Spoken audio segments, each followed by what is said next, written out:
ఈ సంవత్సరంలో మీరు మేలుని చూచుదురుగాక. ఈ సంవత్సరంలో సంతృప్తిని మీరు అనుభవించుదురుగాక.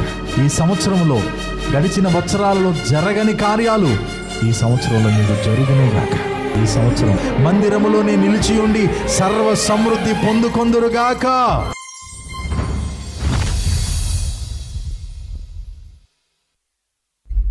కీర్తనల గ్రంథం 65వ కీర్తన 4వ చరణం. ఈ మాటలు నాతో చెప్పండి. నీ మందిరములోని మేలు చేత మేము తృప్తి పొందేదము. దేవుని మందిరములో మేలుంది. రెండోది తృప్తి. నేటి మానవ ప్రజల మనసులను మనం పరిశీలన చేసినట్లయితే వారి జీవితంలో కనుమరుగైపోయింది, కానరాకుండా పోయింది ఏంటిదయ్య అంటే తృప్తి. కోట్లు ఉన్నాయి కొంతమందికి, కానీ ఏమి లేదు, తృప్తి లేదు. మంచి మంచి బిల్డింగులు ఉన్నాయి, తృప్తి లేదు. మంచి మంచి ఉద్యోగాలు ఉన్నాయి, మంచి మంచి హోదాలు ఉన్నాయి, మంచి మంచి ఆస్తిపాస్తులు ఉన్నాయి, కానీ తృప్తి లేదు. మీకు తెలుసా తృప్తిని డబ్బుతో కొనలేమని? తృప్తి అనేది దేవుడే మనకివ్వాలి. మన దగ్గర కొంచెమే ఉండొచ్చు, కానీ దేవుని యొక్క ప్రసన్నత, దేవుని యొక్క సన్నిధి, ఆయన యొక్క అనుగ్రహం మనకి గనక తోడుగా ఉంటే నీకు కొంచెమే ఉన్నా ఆ కొంచెంలో కూడా నీకు తృప్తి కలుగుద్ది. మంచి మంచి విందు ఇంట్లో చేసుకోలేకపోయినా అంత పచ్చడి మెతుకులతో తిన్నా సరే తృప్తి నీకు కలుగుద్ది. కారణం ఏంటంటే తృప్తి కలుగజేసేటటువంటి వాడు నీకున్నాడు కాబట్టి. అప్పుడప్పుడు చెప్తాను కదా, నేను రాణిగారు రోడ్డు మీద వెళ్తుంటే చెట్టు కింద ఉన్నటువంటి కుటుంబం ఒకే బాక్స్ తీసుకుని ఆ బాక్స్లో ఉన్న మామిడికాయ పచ్చడి మంచిగా కలిపి ఆ అమ్మ ఆ చిన్న కూతురికి ఒక ముద్ద పెడుతుంది, వాళ్ళ ఆయనకు ఒక ముద్ద పెడుతుంది, ఆవిడ ఒక ముద్ద తింటుంది. ఉన్నది చెట్టు కింద, గాలి వాన వస్తే ఏమవుతుందో తెలియని పరిస్థితి. కానీ మా పరిస్థితి ఏంటి అనేటటువంటి బెరుకు భారం వాళ్ళ కళ్ళల్లో అసలు కనబడట్లేదంట. రాణిగారు ఆశ్చర్యపోయి రథం ఆపమని చెప్పి వెళ్ళి ఆమెను అడిగింది, ఏంటి మీరు ఇంత సంతోషంగా ఉన్నారు? ఎంత సంతోషంగా ఉన్నారేంటి మీరు? అరే కోటలో ఉంటాను, బయటకు వస్తే రథం మీద తిరుగుతాను, నాకు లేదు ఈ సంతోషం. మీకు ఒక బాక్స్ ఉంది, కనీసం ముగ్గురికి 3 బాక్సులు కూడా లేవు. ఒక బాక్స్ కలిగి అది పచ్చడి మెతుకులు తింటూ కూడా ఇంత సంతృప్తిగా మీరు ఎలా ఉన్నారు అని చెప్పి అడిగితే వాళ్ళు చెప్పినటువంటి సమాధానం ఏంటో తెలుసా? మేము ప్రతి వారం దేవుని మందిరానికి వెళ్తామని చెప్పారంట. దేవునికి స్తోత్రం కలుగును గాక. మేము ప్రతి వారం మాకున్నా లేకపోయినా మేము దేవుని సన్నిధానానికి వెళ్తాం. దైవజనుడు చెప్పేటటువంటి దేవుని మాటల్ని హృదయపూర్వకంగా మేము వింటాం. ఏమి అర్థం కాని పరిస్థితుల్లో సహా మాకు ఒక అద్భుతమైనటువంటి మార్గాలు వేయబడతాయి. మేము ప్రతి వారం దేవుని సన్నిధానానికి వెళ్తాం, మందిరానికి వెళ్తాం. కాబట్టి మాకు ఈ తృప్తి ఉండండి అమ్మగారు అని చెప్పారంట వాళ్ళు. నీది చిన్న సంపాదనే కావచ్చు, కానీ దేవుని మందిరానికి వస్తే ఆ చిన్న సంపాదనలో కూడా నీకు తృప్తి కలుగుద్ది. నీకు కొంచెమే ఉన్నా దానిలో తృప్తి నువ్వు చెందగలుగుతావు. నీ రాబడి తక్కువే అయినా నేను చెప్తున్నా దానిలో నీకు తృప్తి కలుగుద్ది. నీకు అంతటి ఆరోగ్యం లేకపోయినా, నీకు కాస్తంత ఆరోగ్యం ఉన్నా నేను చెప్పనా, ఆ చిన్న ఆరోగ్యము విషయంలో కూడా నీకు తృప్తి కలుగుతుంది. దేవుని మందిరములో అది ఉందంట. నీ మందిరములోని మేలు చేత మేము తృప్తి పొందేదము. మేలుంది మందిరంలో. ఏ మేలుంది? జీవితాలను మార్చే మేలుంది. నీ ఆత్మీయ స్థితిగతుల్ని మార్చగలిగే మేలు మందిరంలో ఉంది. నీ ఆర్థిక స్థితిగతుల్ని మార్చే మేలు మందిరంలో ఉంది. గుర్తుపెట్టుకోండి ఈ సంగతి. కొండ మీద జరిగింది అదే కదండి. 5 రొట్టెలు 2 చేపలు ఎవరికి పెడదాం తీసుకెళ్ళి? ఎవరికి సరిపోతాయి? ఏమా విందు భోజనాన్ని కూర్చున్నది ఎంతమంది? పురుషులే 5,000 మంది. పురుషులే 5,000 మంది కూర్చున్నారు అక్కడ. కానీ ఉన్న ఆహారం ఎంత? 5 రొట్టెలు 2 చిన్న చేపలంట. అదే నేను చెప్తున్నాను. చిన్న జీవితాలే కావచ్చు, చిన్న బ్రతుకే కావచ్చు, చిన్న సంపాదనే కావచ్చు, చిన్న స్థితిగతులే కావచ్చు, చిన్న చదువే కావచ్చు, వచ్చేటటువంటి రాబడి చిన్నదే కావచ్చు. వారిని పంక్తులుగా కూర్చోబెట్టిన తర్వాత అక్కడ శిష్యుల్ని పిలిచి యేసు ప్రభు వారందరికీ పంచిపెట్టమన్నాడంట. వీటిని 5 రొట్టెల్ని 2 చిన్న చేపల్ని. ఆయన చెప్పాడు, ఈయన చేస్తున్నారు అంతే. ఆమెన్. ఆయన చెప్పాడు, వీళ్ళు చేస్తున్నారు అంతే. ఈ చిన్న చేపల్ని ఎవరికి పెట్టమంటావయ్యా అని చెప్పి ప్రశ్న ఎదురు సమాధానం చెప్పేవాళ్ళు లేరు యేసయ్యకి. అందుకు దేవునికి స్తోత్రం. చిన్న చేపలను పెట్టమంటే చిన్న చేపలనే పెడతారు. 5,000 మందికి వీటిని పంచమంటే 5,000 మందికి పంచడానికి బయలుదేరతారు. ఇవాళ చూడండి, ఒక విషయం చెప్పామనంటే ఇది ఎట్టా జరుగుద్ది, అది ఎట్టా జరుగుద్ది, అది ఎట్టా జరుగుద్ది, ఇది ఎట్టా జరుగుద్ది అని చెప్పి వీళ్ళే లెక్కలేసేసుకుంటూ ఉంటారు. లెక్కల మాస్టర్ లాగా మొత్తం క్యాలిక్యులేషన్ చేసేస్తూ ఉంటారు. ఇది ఎట్లా అవుద్ది, అది ఎట్లా అవుద్ది, ఇది జరుగుద్దా, అది జరుగుద్దా, అది అసలు ఎందుకు జరుగుద్ది, మా కుటుంబం ఎందుకు బాగుపడుద్ది, నా రాత ఎందుకు మారుద్ది, నా బతుకు ఎందుకు ఇన్ని సంవత్సరాలకి ఇట్టాగి తగలడుతుంది కదా అని చెప్పి వారే లెక్కలు వేసుకుంటూ ఉంటారు. కానీ యేసు ప్రభు చెప్పినప్పుడు వాళ్ళందరూ, శిష్యులందరూ కూడా ఆ 5 రొట్టెలు 2 చేపలు తీసుకుని ప్రజలకు పంచడానికి బయలుదేరితేనంట, వారందరూ తినేసిన తర్వాత వారికి ఏం కలిగిందంట? తృప్తి. కలుగుద్దా 5 రొట్టెలు 2 చేపలతో తృప్తి? చెప్పండి. అది చెప్తున్నాను నేను. మళ్ళీ ఈ చిన్న చేపలంట ఎంత క్లారిటీగా రాపించాడు చూడు దేవుడు మనలాంటి చిన్న జీవితాల కోసం. అవి చిన్న చేపలే కావచ్చు, చిన్న జీవితాలే కావచ్చు, అవి వెళ్ళాల్సినటువంటి ఆయన చేతుల్లోనికి వెళ్ళి అనుకో, ఆ చిన్న జీవితాల గురించి కూడా, ఆ చిన్న కుటుంబాలకు కూడా తృప్తి కలుగుద్ది. ఎక్కడుందయ్యా తృప్తి అంటే దేవుని మందిరములో తృప్తి ఉంది. గుర్తుపెట్టుకోండి. కాబట్టి ఇప్పుడు దేవుని బిడ్డలారా, దేవుని మందిరానికి డబ్బు కోసం దూరం అవ్వద్దు. ఎందుకనంటే డబ్బులో తృప్తి లేదు. ఏడుందండి తృప్తి?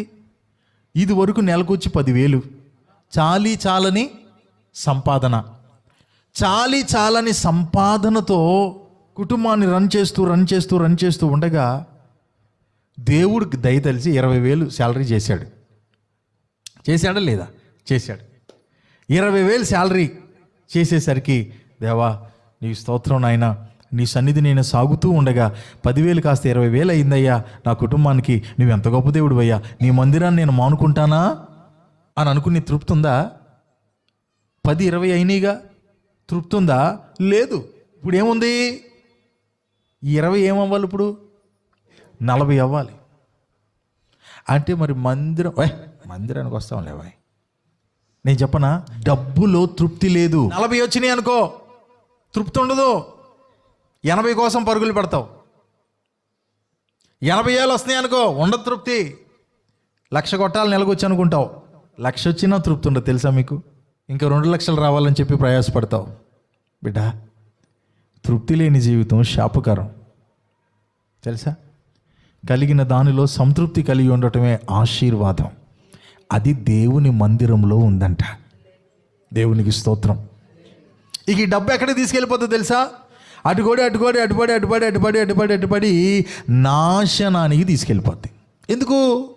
దేవుని మందిరంలో నీకు మేలుంది, దేవుని మందిరంలో నీకు తృప్తి ఉంది. దేనికోసం ఏం వదిలిపెట్టావనంటే డబ్బు కోసం మందిరాన్ని వదిలిపెట్టాం, డబ్బు కోసం దేవుణ్ణి వదిలిపెట్టాం. అప్పుడు ఏమవుతానంటే ఈ డబ్బు తీసుకెళ్ళి వాక్యంలో ఒక మాట ఉంది, ఏంటో తెలుసా? ధనము సమస్త కీడులకు మూలము.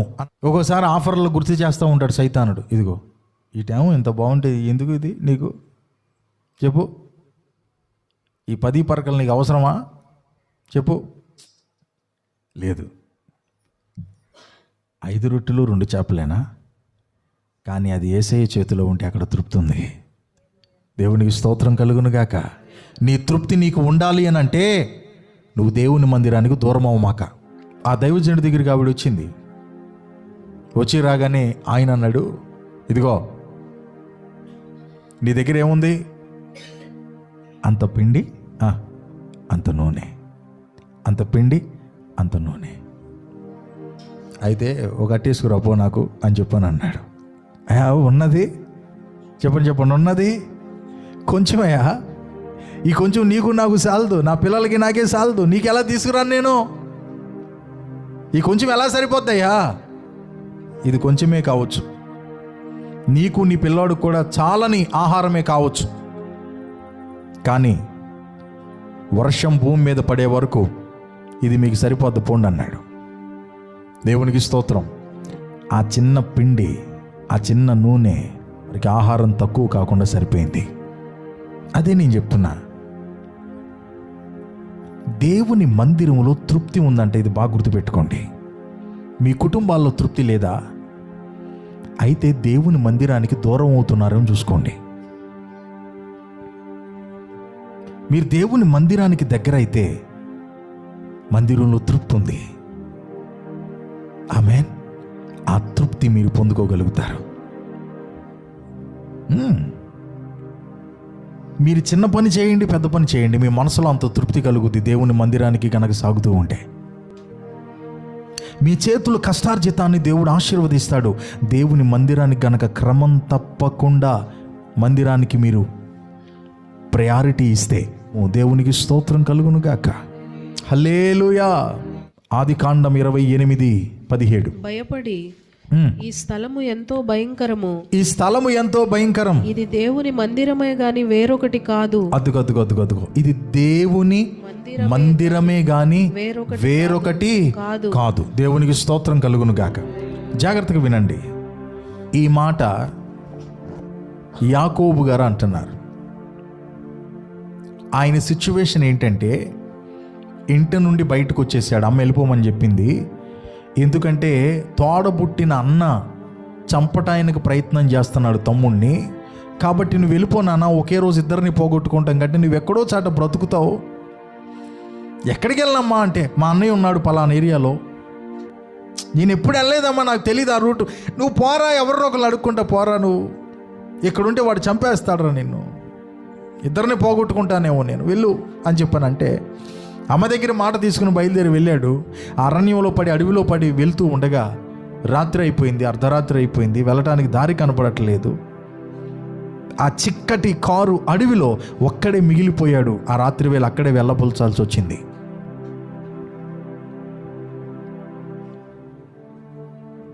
ఎలాంటి పరిస్థితి అనంటే, ఈ రాత్రే నా జీవితానికి ఆఖరి రాత్రేమో, ఈ రాత్రి నా జీవితానికి ఆఖరి రాత్రేమో, నాకు మరలా రేపటి ఉదయం రాకపోవచ్చు. ఏ విష సర్పాలకి నేను ఆహుతి అయిపోతానో, ఏ పులులకి, సింహాలకి, మృగాలకి నేను ఆహారం అయిపోతానో అనుకుంటూ గుండెల్ని అరచేతుల్లో పెట్టుకుని వణికిపోతూ ఒక్కడే నిశ్చేష్టుడై మిగిలిపోయిన రాత్రి ఆ రాత్రి.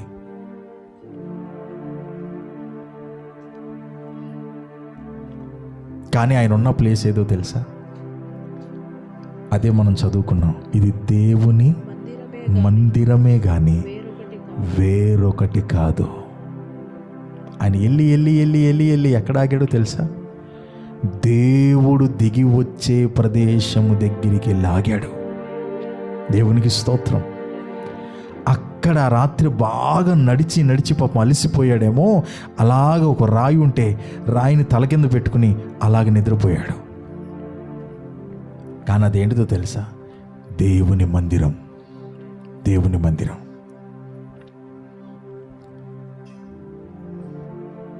ఈయన నిద్రపోయాడు కానీ దేవుడు ఈయన్ని కాపాడుకుంటూ ఉన్నాడు. హల్లెలూయా. ఉదయం లేచి చూసుకుని, ఏది నేను బ్రతికే ఉన్నానా, ఇంకా నా ప్రాణం నాలో ఉందా, నేను జీవించానా అని చెప్పి పక్కన చూసుకుంటే అదిగో సింహాల అడుగులు గుర్తులు అక్కడ వరకే ఉన్నాయి. పెద్ద పెద్ద అనకొండలు వెళ్ళినటువంటి ఆ యొక్క గుర్తులు ఆ పక్క వరకే ఉన్నాయి. పులులు వెళ్ళినటువంటి ఆ గుర్తులు పక్క వరకే ఉన్నాయి. గుంట నక్కలు, తోడేళ్ళు వెళ్ళినటువంటి ఆ అడుగు జాడలు ఆ పక్క వరకు ఉన్నాయి. ఇదేంటి ఇక్కడ ఉన్నాయి కదా, ఇక్కడికి ఎందుకు రాలా? దేవుడు కాపాడుకున్నాడు. దేవునికి స్తోత్రం. ఎందుకంటే నువ్వు వచ్చి ఆగింది ఎక్కడో తెలుసా? దేవుని మందిరం దగ్గర ఆగావు. దేవుడు దిగి వచ్చే స్థలం దగ్గర ఆగావు. Praise the Lord. హల్లెలూయా. రెండవదిగా, దేవుని మందిరానికి సాగితే మనకి ఏమవుతుందో తెలుసా? ఈయనకి భవిష్యత్తే లేదు. ఆ రాత్రే ఇక ఆఖరి రాత్రి. కానీ ఒక భవిష్యత్తును చూపించింది దేవుని మందిరం. దేవునికి స్తోత్రం. భయం గుప్పెట్లో గడగడ వణికిపోతున్నటువంటి ఆ వ్యక్తికి ఒక వెలుగును చూపించింది దేవుని మందిరం. కాబట్టి ఇప్పుడు దేవుని బిడ్డలారా, మనం ఏది పోగొట్టుకున్నా దేవుని మందిరాన్ని మాత్రం మనం పోగొట్టుకోకూడదు. Praise the lord. భవిష్యత్తు దేవుని మందిరంలోనే ఉందండి. మీ భవిష్యత్తు, మీ బిడ్డల భవిష్యత్తు, మీ కుటుంబ భవిష్యత్తు దేవుని మందిరంలోనే ఉంది. దేవునితో ఒక వ్యక్తి కనెక్షన్ కలిగి ఉంటే ఖచ్చితంగా మందిరంతో కనెక్షన్ కలిగి ఉంటాడు. Praise the lord. ఇది ఏంటిదంటే పరలోకపు గవిని, అంటే దేవుడు నీకు కనెక్ట్ అయ్యే ప్లేస్ ఇది. దేవునికి నువ్వు కనెక్ట్ అయ్యే ప్లేస్ ఇది. దేవుడు నీతో మాట్లాడే ప్లేస్ ఇది. దేవునితో నువ్వు మాట్లాడుకునే ప్లేస్ ఇది. ఇక్కడ ఈయనకి ఆ రాత్రికి అంతమైపోవాలి లెక్క అయితే, కానీ ఆ రాత్రి నుంచి ఒక భవిష్యత్తు ఏర్పడింది అని అంటే ఆయన వచ్చి ఆగింది దేవుని మందిరం దగ్గర. దేవునికి స్తోత్రం. ఎక్కడ ఆగాడో? దేవుని మందిరం దగ్గర. దేవుని మందిరంలో భవిష్యత్తులు వేయబడతాయి. దేవుని మందిరంలో పునాదులు వేయబడతాయి. దేవుని మందిరంలో ఫ్యూచర్ని ఆయన అందంగా తీర్చిదిద్దుతాడు. ఆ రాత్రి ఆఖరి అయిపోవలసినటువంటి ఆ వ్యక్తి పేరు మీద ఇవాళ ఒక దేశమే ఉందంటే ఎంత అద్భుతమైన ఆశ్చర్యమో కదా. ఇవాళ ఒక దేశము పేరు కదండి ఆ వ్యక్తి పేరు. ఆ దేశముకి ఇజ్రాయెల్ అనేటటువంటి పేరు ఎందుకు పెట్టారు? ఆ రాత్రి భయము నడుమ మిగిలిపోయినటువంటి ఆ వ్యక్తి నిలిచిపోయి విశ్రమించింది ఎక్కడయ్యా అంటే దేవుని మందిరం అనబడే చోట్లో. ఆ చోట్లో ఆయన అక్కడ నిలిచిపోయాడు. కాబట్టి ఆయన భవిష్యత్తు ఎంత అద్భుతంగా తీర్చిదిద్దబడిందంటే ఆయన పేరు మీద నేటికి కూడా ఒక దేశం భూమి మీద ఉండిపోయింది. దేవునికి స్తోత్రం కలుగును గాక. అదే నేను చెప్తున్నాను ప్రియ దేవుని బిడ్డలారా, దేవుని మందిరాన్ని అస్సలు మనం పోగొట్టుకోకూడదు. ఎందుకనంటే నీ భవిష్యత్తులు అక్కడే వేయబడతాయి. నీ బిడ్డలకి భవిష్యత్తు లైన్ కలిపే ప్లేస్ అది. నీ భవిష్యత్తుకి ఒక రూట్ మ్యాప్ దొరికే ప్లేస్ దేవుని మందిరమే. Praise the Lord. హల్లెలూయా. మనందరికీ తెలుసు ఎక్కడది? మొదటి సమూయేలు గ్రంథంలో 1వ అధ్యాయంలో 9వ వచనం. ఈ ఇన్సిడెంట్ కూడా ఎక్కడ? దేవుని మందిరంలోనే. హన్నా గారికి ఎవరు లేరు? పిల్లలు లేరు, సంతానం లేదు. పిల్లలు లేరని చెప్పి పిల్లల కోసం పడిన పోట్లు అన్నీ ఇన్ని కాదు, పడిన నిందలు అన్నీ ఇన్ని కాదు, పడిన మాటలు అన్నీ ఇన్ని కాదు. దేవుని మందిరానికి వచ్చి దేవుని పాదాలు పట్టుకుని ప్రార్థన చేయటం ప్రారంభించింది. దేవునికి స్తోత్రం. ప్రార్థన చేయటం ప్రారంభించగానే అన్ని రోజులు, అన్ని వత్సరాలు జరగని కార్యం ఆవిడ జీవితంలో మందిరములో దేవుడు దాచిపెట్టాడు. దేవునికి స్తోత్రం కలుగును గాక. జరగని కార్యాలు జరుగుతాయి. సంవత్సరాలు తరబడి జరగని కార్యాలు దేవుని మందిరంలో జరుగుతాయి.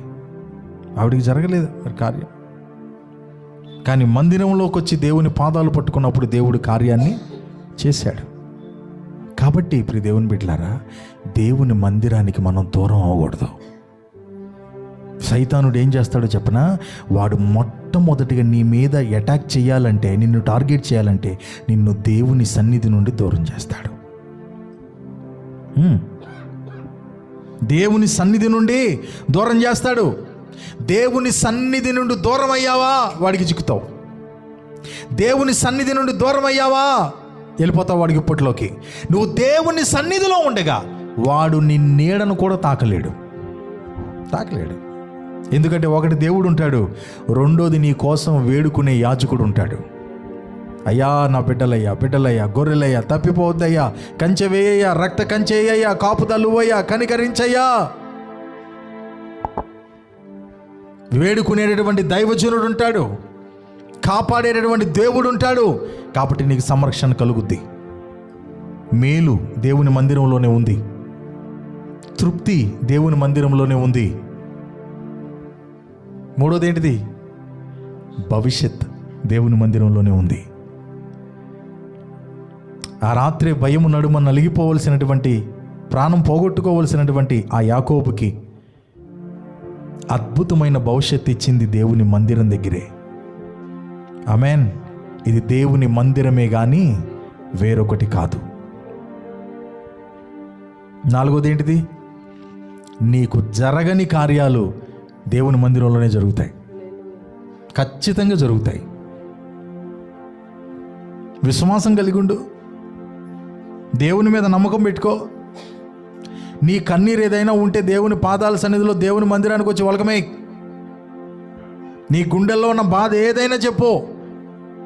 నీ పక్కన కూర్చున్న వాళ్ళు, నీ ఎదురుగుండా కూర్చున్న వాళ్ళు తీర్చలేరేమో, పైన ఒక ఆయన ఉన్నాడు. ఆకాశమందు ఆసీనుడైనటువంటి వాడు ఒక ఆయన ఉన్నాడు. ఇక్కడ చేయబడు ప్రార్థనల మీద ఉందా? ఇక్కడ ఆ వాక్యం ఏముంది? ఈ స్థలమందు చేయబడు ప్రార్థనల మీద. ఏ స్థలమందు? చెప్పండి. ఏ స్థలమందు? దేవుని మందిరం అనబడే స్థలమందు. Praise the Lord. ఇక్కడికి వచ్చి 4 చుక్కలు కన్నీరు కార్చి వెళ్ళావా? ఆయన లెక్కలోకి వెళ్తాయి. ఇక్కడికి వచ్చి ఒక మాట దేవునితో చెప్పుకుని వెళ్ళావా? రాసుకుంటాడు ఆయన. ఇక్కడికి వచ్చి కన్నీళ్లతో ఒక మాట నీ భవిష్యత్తు గురించి, కుటుంబం గురించి, బిడ్డల గురించి, నీ వ్యక్తిగత జీవితం గురించి, ఆర్థిక సమస్యల గురించి, నీ అనారోగ్యం గురించి మాట చెప్పుకుని వెళ్ళావా? రాసి పెట్టుకుంటాడు ఆయన. దేవునికి స్తోత్రం. అదే రాసాడు అన్న ఈ సంవత్సరం. చేసి ఉన్న ప్రార్థన నేను మరచిపోయినా నీవు మరచిపోవుగా నా కన్న నాయనా. దేవునికి స్తోత్రం. చేసిన ప్రార్థన మనం మర్చిపోతామంట, కానీ యేసయ్య మాత్రం రాసి పెట్టుకుంటాడంట, దాచిపెట్టుకుంటాడంట. దేవునికి స్తోత్రం కలుగునుగాక. హల్లెలూయా. నువ్వు మందిరంలోనికి వచ్చి చేసావా ప్రార్థన? నీ పంట పండినట్టే. మందిరానికి వదలకుండా నువ్వు అంటి పెట్టుకుని ఉన్నావా? నీ పంట పండినట్టే. కాబట్టి ప్రియ దేవుని బిడ్డలారా, మనకేదున్నా ఏమి లేకపోయినా, ఏం మనం కలిగి ఉన్నా కలిగి లేకపోయినా, దేవుని మందిరాన్ని మాత్రం మనం కలిగి ఉండాలి. ఆమేన్. దేవుని మందిరానికి దూరం అయ్యావా, నువ్వు ఒంటరి అయిపోతావు. నీ బంధువులు ఉండొచ్చు, నీ కుటుంబస్తులు ఉండొచ్చు, కట్టుకున్న వారు ఉండొచ్చు, కనుక్కున్న వారు ఉండొచ్చు, కానీ అపవాదికి నువ్వు చిక్కిపోతావు, అపవాదికి నువ్వు దొరికిపోతావు. ఎందుకనంటే ఆపేవాళ్ళు లేడుగా, అడిగేవాళ్ళు లేడుగా, గద్దించేవాళ్ళు లేడుగా. ఎందుకు ఆ బిడ్డ మీదకి వెళ్తున్నావు అని చెప్పి అడ్డు నిలబడేవాళ్ళు లేడుగా. కాబట్టి వాడు ఇష్టారాజ్యంగా చేస్తాడు. ప్రియ దేవుని బిడ్డలారా, వాడు అటాక్ చేసే ముందు నిన్ను దేవుని సన్నిధి నుండి దూరం చేస్తాడు. గుర్తుపెట్టుకో. దేవుని సన్నిధి నుండి దూరం అయ్యావా, వాడికి దొరికిపోతావు. యెరూషలేము నుండి యెరికోకు దిగిపోతున్నారంట. దిగిపోవటం అనంటే కిందకి వెళ్తున్నట్ట, పైకి వెళ్తున్నట్ట. ఆత్మీయ అనుభవాల్లో నుండి కిందకి వెళ్ళిపోతున్నాడు. దేవునితో ప్రార్థించే అనుభవంలో నుండి కిందకి వెళ్ళిపోతున్నాడు. దేవునితో సహవాసంలో ఉండే అనుభవంలో నుండి కిందకి వెళ్ళిపోతున్నాడు. యెరూషలేము అంటే దేవుని మందిరం. దేవుని మందిరం నుండి కిందకి వెళ్ళిపోతున్నాడు. యెరికో అంటే లోకం, యెరికో అంటే పాపం, యెరికో అంటే చెడ్డ స్నేహం, యెరికో అంటే ఈ లోక సంబంధమైనటువంటి విధానం. ఎక్కడి నుంచి ఎక్కడికి వెళ్ళిపోతున్నాడు? జీవము కలిగిన దేవుని మందిర అనుభవాల్లో నుండి లోకంలోనికి వెళ్ళిపోతున్నాడు. ఎందుకు వెళ్ళిపోతున్నావు అని అంటే, ఎవరో ఏదో చెప్పారు మొత్తానికి ఇక్కడికంటే అక్కడ బాగుంటుందని. చెప్పుడు మాటలు బాగా వింటాం మనం. ఆదివారం చెప్పే వాక్యం ఎక్కుద్ది ఎక్కదో కానీ వాళ్ళు చెప్పే చెప్పుడు మాటలు బాగా ఎక్కుతాయి. నేను చెప్తున్నా ప్రియ దేవుని బిడ్డలారా, చెప్పుడు మాటలు అసలు ఎక్కించుకోమాకండి. అవి మంచిది కాదు. కొంతమంది దరిద్రులు ఉంటారు. దరిద్రులు ఈ దరిద్రులు ఎంతకాడికి వడిగడతారంటే, భార్య మీద భర్తకి చెప్తారు, భర్త మీద భార్యకి చెప్తారు. చెప్పుడు మాటలు అంత మనకు మంచివి కాదు. చెప్పుడు మాటలు విని స్టెప్ తీసుకోకూడదు. నేను చూశాను కొన్ని మినిస్ట్రీస్లో కూడా వాళ్ళు మంచోళ్ళే, నాయకులు, కానీ ఈ చెప్పుడు మాటలు చెప్పేటటువంటి వాళ్ళు మంచోళ్ళు కాదు. వాళ్ళకున్న ఒక వీక్నెస్ ఏంటంటే, ఈ చెప్పుడు మాటలు చెప్పేటటువంటి వారి మాటలు వింటారు. చెప్పుడు మాటలు చెప్పేటటువంటి వారి మాటలు విని మంచి వాళ్ళని కూడా పోగొట్టుకున్నారు. ఏమైందంటే మంచి వాళ్ళని కూడా పోగొట్టేసుకున్నారు. లేనిపోనివన్నీ వేస్తారు పొడకలో. కాబట్టి ఇప్పుడు దేవుని బిడ్డలారా, చెప్పుడు మాటలు విని దేవునికి దూరం అవ్వద్దు. చెప్పుడు మాటలు విని కుటుంబాలను పాడు చేసుకోవద్దు. చెప్పుడు మాటలు విని భర్తకి భార్య దూరం అవ్వద్దు, భార్యకి భర్త దూరం అవ్వద్దు. వాక్యములో ఉంది, దేవుడు జతపరిచిన వారిని మనుషులు వేరు చెయ్యకూడదు అని. చిన్న చిన్న ఏదైనా మిస్టేక్స్ ఉంటే ప్రేమ చేత వాటిని కప్పి సరిచేసి ప్రార్థించి ఆ యొక్క మిస్టేక్స్ నుంచి విడిపించుకునే మార్గాన్ని చూపించాలి తప్ప దాన్ని పెద్ద భూతద్దంలో చూపించి కుటుంబాలని నాశనం చేసుకోవద్దు. వాటిల్ని పెద్ద పెద్ద భూతద్దాల్లో చూసి జీవితాల్ని అర్ధంతరంగా మధ్యలోనే ముగించుకోవద్దు. ఏ చెప్పుడు మాటలు చెప్పాడో ఈయనకి, ఇక్కడికంటే అక్కడ బాగుంటుందని, ఇక్కడికంటే అక్కడ బాగా కలిసి వస్తుందని. ఇవాళ ఈ పదం ఒకటి బాగా కనపడుతుంది, కలిసి వస్తుంది, కలిసి రావాలంట. అట్టగ పాపం ఎవరో చెప్పుడు మాటలు విన్నాడు. విని యెరూషలేము నుండి బయలుదేరి యెరికోకి వెళ్ళిపోతున్నాడు, లోకంలోనికి వెళ్ళిపోతున్నాడు ఆ మనిషి. కానీ ఆ మార్గంలో ఎవరున్నారో తెలుసా? దొంగలు ఉన్నారంట, గజ్జి దొంగలు ఉన్నారంట. ఏం చేశారో తెలుసా? వాళ్ళు వస్త్రాలను లాగేసుకున్నారంట, పిచ్చ కొట్టుడు కొట్టారంట, కనూపురుతో ఆ త్రోవ ప్రక్కన పడేసి వెళ్ళిపోయారంట. అతని దగ్గర ఉన్నటువంటి అన్నీ కూడా లాగేసుకుని. ఈయనేమనుకున్నాడు? కలిసి వస్తుంది అనుకున్నాడు. ఈయనేమనుకున్నాడు? బాధలు పోతాయి అనుకున్నాడు. ఈయనేమనుకున్నాడు? అంతా చక్కగా బాగుంటుంది, అనుకున్నది అనుకున్నట్లుగా జరుగుద్దని చెప్పని అనుకున్నాడు. కానీ దొంగల చేతిలో చిక్కపడ్డాడు. చూసారా? దేవుని మందిరాన్ని సాగుతూ ఉంటే వాడు అటాక్ చేయలేడు. ఎప్పుడైతే మందిరానికి దూరం అవుతామో వాడు అటాక్ చేస్తాడు. ఎప్పుడైతే మందిరాన్ని విడిచిపెడతామో వాడి చేతుల్లోకి చిక్కుతాం. కాబట్టి ఇప్పుడు దేవుని బిడ్డలారా, ఈ నూతన సంవత్సరంలో, ఈ నూతన నెలలో మీ హృదయంలో రాసుకోవాలి. ఏంటో తెలుసా? ఏది ఏమైనా కానీ నేను దేవుని మందిరాన్ని మానుకోను. ఎందుకనంటే వాడు కాచుకుని కూర్చున్నాడు, వాడు చూస్తున్నాడు నీవెప్పుడు ఒంటరిగా దొరుకుతావో, సన్నిధి లేకుండా, దేవుని సన్నిధికి వెళ్లకుండా, దేవుని సన్నిధిలో సాగకుండా ఎక్కడ నువ్వు ఒంటరిగా దొరుకుతావో నిన్ను కాజేద్దామని, నీకు భవిష్యత్తు లేకుండా చేద్దామని, నిన్ను ఆగవాగం చేద్దామని వాడు చూస్తున్నాడు. నీరు లేని చోట్లెల్లా వాడు తిరుగుతాడంట. ఎక్కడుంటే చదవండి ఒకసారి వాక్యం. 12వ అధ్యాయం మత్తయి సువార్త 43 వచనం చదవండి. అపవిత్రాత్మ ఒక మనుష్యుని వదిలిపోయిన తరువాత అది విశ్రాంతి వెదుకుచు నీరు లేని చోట్ల తిరుగుచుండును. వాడు ఏం వెతుక్కుంటున్నాడు? నీరు లేని చోట్లని. చెప్పండి ఒకసారి. నీరు లేని ప్రదేశాన్ని వెతుక్కుంటాడు వాడు. నీరు లేని ఇల్లు వాడికి దొరకగానే వాడికంటే చెడ్డమైన ఏడిట్లను వేసుకొస్తాడంట. వాడికి మళ్ళీ ఫ్రెండ్ సర్కిల్ కూడా ఉందంట. ఎవరికి? సైతాన్ గడికి. అది మామూలు ఫ్రెండ్ సర్కిల్ కాదు, వాడికంటే చెడిపోయిన ఫ్రెండ్ సర్కిల్. ఇవాళ మన వాళ్ళకి కూడా ఉంటాయి కొన్ని ఫ్రెండ్ సర్కిల్. సిగరెట్లు తాగేవాళ్ళు, పాన్ పరాకులను నోలేవాళ్ళు, చచ్చిపోయినోడు పొల్లు లాగా ఉంటాయి ఆడి పొల్లు. ఆడి వయసు ఎంత అంటే నిండా 16, నిండా 17, 18. దరిద్రమైన కంపు కొడతా ఉంటుంది. ఆ సిగరెట్ల కంపు, ఆ పాన్ పరాకుల కంపు, ఆ కైనీల కంపు. ఎవడరా నీ స్నేహితులు అంటే అది వాళ్ళు. ఒక మాదిరిగా నువ్వే బెటర్గా ఉన్నావు కదరా, నీ స్నేహితులే. మరి నాకంటే దరిద్రులు వాళ్ళు ఏం చేద్దాం? వాళ్ళ బతికేట తెల్లారుతుంది అన్నట్టుంది ఈ సైతాన్ గడి బతుకు. వీడికంటే దరిద్రులు ఉన్నారంట వీళ్ళ స్నేహితులు. వాళ్ళని కూడా వేసుకొస్తాడంట. ఎక్కడికి? నీరు లేని చోటికి. నీరు అంటే ఏంటిదండి? దేవుని వాక్యం. దేవునికి స్తోత్రం. దేవుని మందిరంలో ఏముంటుందండి? దేవుని మందిరంలో దేవుని వాక్యం. ఆమేన్. దేవుని వాక్యం ఉంటుంది. దేవుని వాక్యం ఉండేటటువంటి ఈ ప్రదేశంలో మనం నిలిచి ఉంటే అపవాది రావడానికి అవకాశం ఉండదు. కాబట్టి మనం ఏది పోగొట్టుకున్నా దేవుని మందిరాన్ని మాత్రం పోగొట్టుకోకూడదు. ఇంపార్టెంట్ పనైనా సరే, ఇంపార్టెంట్ విషయమైనా సరే, ఈ మందిరము దేవుని ఆరాధన సమయాన్ని దేవుని ఆరాధన కొరకు మనం ఇచ్చేసినట్లయితే అన్ని విషయాల్లో దేవుడు చూసుకుంటాడు. మేలు, తృప్తి. 3వది భవిష్యత్తు. 4వది జరగని కార్యాలు.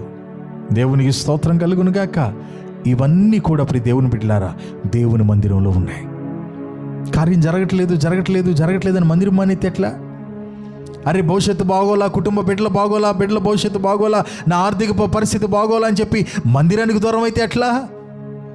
నీ సర్వ సమృద్ధి ఉన్నది మందిరంలో కదా, నీ సంతోషం దాచబడి ఉన్నది మందిరంలో కదా, నీ కావలసినవన్నీ దేవుడు దాచి ఉంచింది ఎక్కడంటే మందిరంలో. మనం మందిరానికి దూరం అయితే ఎట్లా? దొంగలు ఎదుగుతున్నారు ఎక్కడ దూరం అవుతారా అని, సైతానుడు వెతుకుతున్నాడు ఎక్కడ దోచుకుందామా అని. నీ సంతోషపు వస్త్రాన్ని వాడు దోచుకుంటాడు, నీ రక్షణ వస్త్రాన్ని వాడు దోచుకుంటాడు, నీకు ఇవ్వబడిన కాపుదలను వాడు తీసివేసి వాడు దోచుకుంటాడు. ఎందుకనంటే దేవుని మందిరానికి నీవు దూరమయ్యావు. నీ రాతలు దేవుని మందిరములోనే సరిగా వ్రాయబడతాయి. నీ భవిష్యత్తు దేవుని మందిరంలోనే కుదుటపరచబడుతుంది. నీకున్నది చిన్నదైనా, నీకున్నది కొద్దిదైనా అది నీకు చాలినంతగా ఆశీర్వదించబడే అనుభవం దేవుని మందిరములోనే ఉంది.